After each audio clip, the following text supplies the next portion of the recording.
આખા દેશના બહુજનોને જાગૃત કરવાનું જે કામ ચાલી રહ્યું છે અને જે વિષયો લઈને આપણે ચર્ચા આજે કરી રહ્યા છે એ વિષયો બહુ જ્વલંત વિષયો છે અને એ જાગૃત કરવાનું જે કામ છે એ આપણા મહાપુરુષે જે શરૂ કર્યું એ કામ વામસેપના માધ્યમથી આજે દેશભરમાં ચાલી રહ્યું છે. તો એની શૃંખલારૂપ આજે આ એક કાર્યક્રમ છે. આપણા મહાપુરુષો મહાનાયિકાઓ જે આજીવન સંઘર્ષ કર્યો એ શું છે એ સમજવાની જરૂર છે. આપણે હજારો વર્ષથી બ્રાહ્મણોના ગુલામ છીએ. એમણે મનુસ્મૃતિના માધ્યમથી મનુસ્મૃતિના કાયદાથી આપણને ગુલામ બનાવ્યા. સત્તા તો દૂરની વાત રહી, પણ આપણને માનવીય અધિકારો જે મળવા જોઈએ એનાથી આપણને વંચિત રાખ્યા, આપણને ગુલામ બનાવ્યા. અને એ ગુલામી દૂર કરવા માટે આપણા મહાનાયકોએ સંઘર્ષ કર્યો. તો એ ગુલામી બરકરાર રહે, મજબૂત થાય, એટલા માટે જે આ ષડયંત્રો ચાલી રહ્યા છે એના વિષયો પર આપણે આજ પ્રકાશ પાડી રહ્યા છીએ. આપણને બંધારણના માધ્યમથી જે હક અધિકારો મળ્યા એ હક અધિકારોને ઝૂંટવવાનો જે આ પ્રયાસ છે એ આ વિષય મુખ્ય એના પર પ્રકાશ પાડે છે. આપણા લોકોને બાબા સાહેબે જ્યારે બંધારણની રચના કરી અને 26મી જાન્યુઆરી 1950ના દિવસે જ્યારે બંધારણ લાગુ થયું ત્યારે સૌથી મહત્ત્વનો જે અધિકાર છે એ આપણા વોટનો અધિકાર, મત આપવાનો અધિકાર આપણને આપ્યો બાબા સાહેબે. અને એમાં કોઈ પણ અઘરી શરત સિવાય ઉંમર નો ક્રાઇટેરિયા રાખો કે 21 વર્ષે મતાધિકાર મળે અને બધા લોકોને 21 વર્ષના થાય એટલે મતાધિકાર બારોબાર આપોઆપ મળી જાય. એના માટે કોઈ બીજો ક્રાઇટેરિયા નહીં. વિદેશ ડેવલપ કન્ટ્રીઝમાં, યુરોપમાં, ઇંગ્લેન્ડમાં ક્રાઇટેરિયા ભણતરનો, ટેક્સ પેયરનો હતો એવો જ ક્રાઇટેરિયા, એ જ પરિબળો ક્રાઇટેરિયા રાખવા માટે કોંગ્રેસ અને ગાંધીએ પ્રયત્નો કર્યા.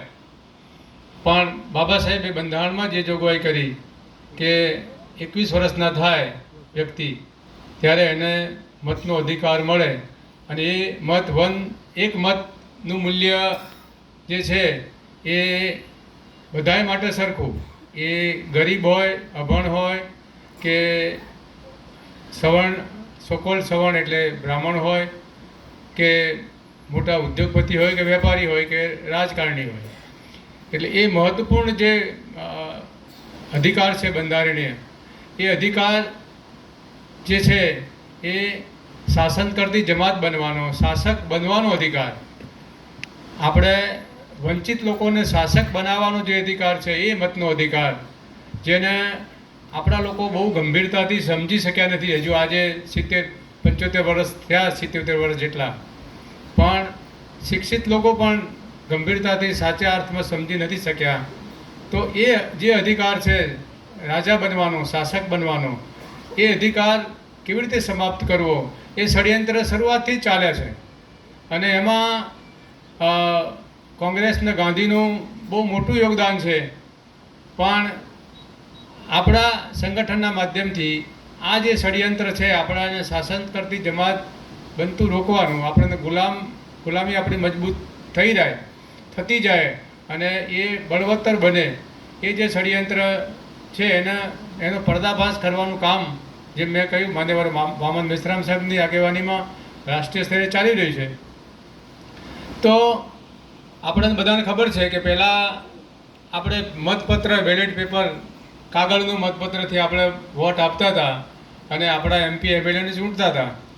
પણ જ્યારે ઇન્દિરાજીનો સમય હતો, કાંશીરામજી જ્યારે રાજનીતિમાં સક્રિય થયા, વામસેપના સંસ્થાપક સદસ્ય, અને એમને એમ લાગ્યું કે 85% જે બહુજન મૂળ નિવાસીઓ છે એમના મતોથી આ બ્રાહ્મણો ચૂંટાય છે અને સત્તા અને શાસન એમના હાથમાં છે. એટલે એમણે એક જે નારો આપ્યો કે વોટ હમારા રાજ તુમ્હારા નહીં ચલેગા નહીં ચલેગા, મત અમારો છે ને રાજ તમે કરો, એ અમે ક્યારેય સાંખી નહીં લઈએ.